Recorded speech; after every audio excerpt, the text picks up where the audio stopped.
Hey everybody, it's Smudgy Gay again, returning 2 vlogs in a row. I may or may not do a show tomorrow night. If it's just going to be Kyle pushing for Mitt Romney and Steve Politics pushing for Rick Santorum on Newt Gingrich, I don't know if I can cope. I don't know if I can cope. Can you? I've even had it with my man, Newt. Had it with all of them. I don't know. I'm just glad that I'm an alcoholic because it taught me how to deal with situations like this. You know, that I can't control these situations. And that is such a key part of life, is knowing when you can't control a situation and knowing when you can control a situation. That's a very, very key thing to learn. And sadly, some people never do. They never do. So I didn't get to talk about Rosie. I was going to start talking about Rosie O'Donnell on my last vlog. Don't you like this op art? It looks like you're going to blast out of like the ultimate space mountain or something, right? Oh my God, you guys, the ad for that Prometheus looks so good. That movie Prometheus. It's like, I don't know if it's like if it's a prequel to Alien or what, but it's Ridley Scott's new sci-fi movie, and it looks similar to Alien. It looks like they go to the alien planet, but it's different technology and different people, and I don't know what all is going on. Hang on a moment. I'm going to op art you out. Okay, that's a little bit better.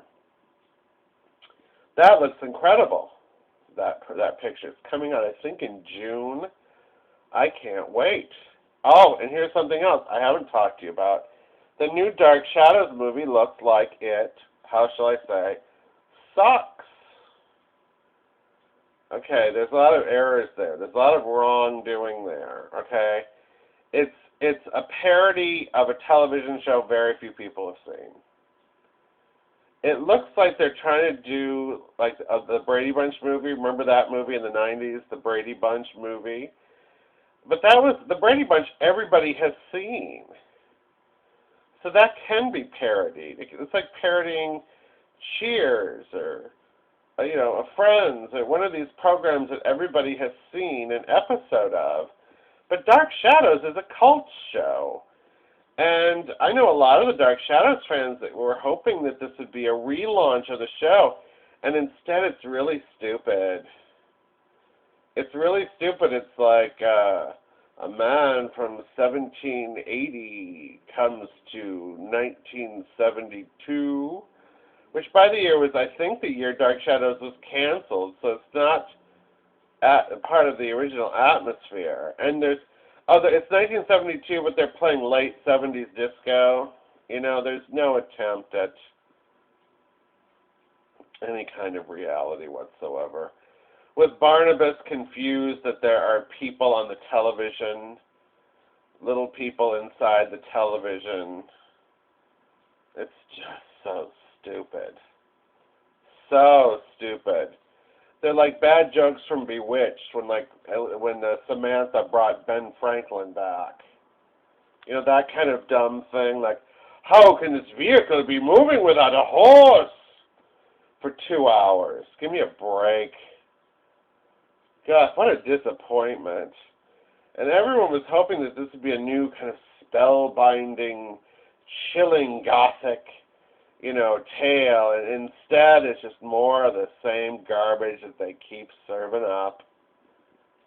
It's more of the same. Speaking of garbage, Rosie O'Donnell was canceled from the O Channel, which is owned by, speaking of garbage, Oprah Winfrey. Now, Oprah Winfrey has slowly repulsed her entire audience base at this point, except for people. No, she's trying to appeal to extreme leftists who would never watch her show anyway. I mean, maybe if Susan Sarandon is between movies where she's helping a murderer get off death row or something, or Julianne Moore when she's not totally committing a character assassination on Sarah Palin, or maybe like Annie Lennox when she's not screaming death to Israel and marching with Bianca Jagger. Like maybe they go home like on their off days and they turn on Oprah, but I doubt it. I really, really doubt it. So she's turned off her audience for so many reasons. She's turned off people with the book club, the Earth Church business, where she was saying that Jesus is not the way, and all this stuff. And then, of course, notoriously with the endless shilling for Barack Obama when she, quote, stepped out of her pew, unquote. And, she's another Reverend Wright person, She went to that church as well. That's what Oprah believes, is Reverend Wright. Probably Derek Bell, if she ever got around to reading him. She's been pushing a leftist agenda on everybody. All of the books of her book club are about how horrible and racist America is, how America is just this horrible place. It's a message that she tries to promote constantly. And she basically alienated, and The Secret, that was another one, that crazy, weirdo, new age thing where you have your bulletin board and visualize it and meditate on it and it will come true. You can make magic, all this, bizarro, witchcrafty kind of nonsense that she was pushing down everybody. And so she's already on thin ice, and her new network is a stinker. The ratings for her old show were already in the toilet, but this is an egomaniac out of control, and it's going to destroy her. She should have cut her losses after the show ended and just not even opened this own channel, because this is a money pit par excellence. And I don't think Susan Sarandon is there watching this program, this channel, Aren't most leftists out on drugs all the time or like nodding out on the floor? They're not watching some sappy, happy, Oprah program about how great she is, how she's feeding all of the continent of Africa, teaching all the children to read and all that kind of Maria von Trapp stuff that she tries to portray herself as. They're not doing that. They're not watching it. In fact, nobody's watching it. I think the only show that has anyone watching it is Gail's show, the Gayle King. And even that program, I probably have about the same amount of viewers. In my blog, some of my blogs have had like 7,500 views. Especially if I mention who, one of the big gay leftists. My God, I'll have like 300, 400, 500 hits.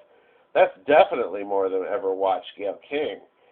So, this is reality. So, Oprah's solution to this, what is it? It's not to get a respected conservative. It's not to get a respected Tea Party person or just an alternate voice, or even someone who's non-political. Even someone who's just non-political. Or someone that just had a good show for families or something. Nothing like that. Who does she go to save her network?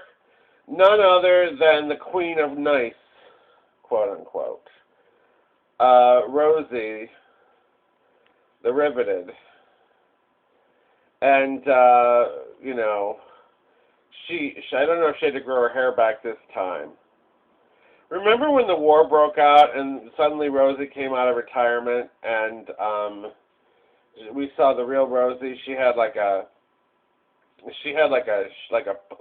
skinhead haircut with denim. She was wearing all denim and I don't know, she had a dog collar on. It was real butch. Like her name was Spike. I'm Spike. See? She looked like a like a stereotypical butch, like a bouncer in a hardcore S&M lesbian bar. That's the real. She said that was the real Rosie. Apparently her gay agenda on the show was too much for even people driven by a gay agenda. Because she wouldn't stop talking about gay marriage, gay marriage, gay marriage, gay marriage, gay marriage, and gay marriage, and all that kind of stuff. Like this is like, you know, like she's got something in her gut she's got to get out and just can't stop talking about it. And that was a turnoff that was a turnoff to Susan Sarandon and Annie Lennox, who were watching it still. So, you know, so she grew her hair back for the occasion, and after her appearances on The View, which are notorious, where she was revealed to be a 9/11 truther and thought George Bush was behind the attacks on the World Trade Center, and Barbara Walters gave that woman a platform for a good couple of years while we were at war, and Rosie O'Donnell had no problem going on the live network television every day and undermining the war effort. So Oprah turned to her, and guess what? Nobody watched. Wow. You know, maybe Occupy can help Oprah. I think Occupy should just take Oprah down and just take over the network, and they can film it. They could fight over it. They could tear out all the chairs. They could say the chairs are oppressive, and everyone can sit on the floor. And then they can bring in an animal, and they can all do that mic check thing that it's okay to have sex with animals, like they did at Occupy here in New York, and all that kind of stuff. They can set up tents in it. That's the kind of thing they need to do. Maybe then they get some ratings. No, they wouldn't. Not even Annie Lennox and Susan Sarandon would watch that. I'm out of time. Love everybody. I'll try to do a show tomorrow. I've got so much on my plate, but I do love all, and I will try to be better, and you'll hear from me sooner than later. Take care. Bye.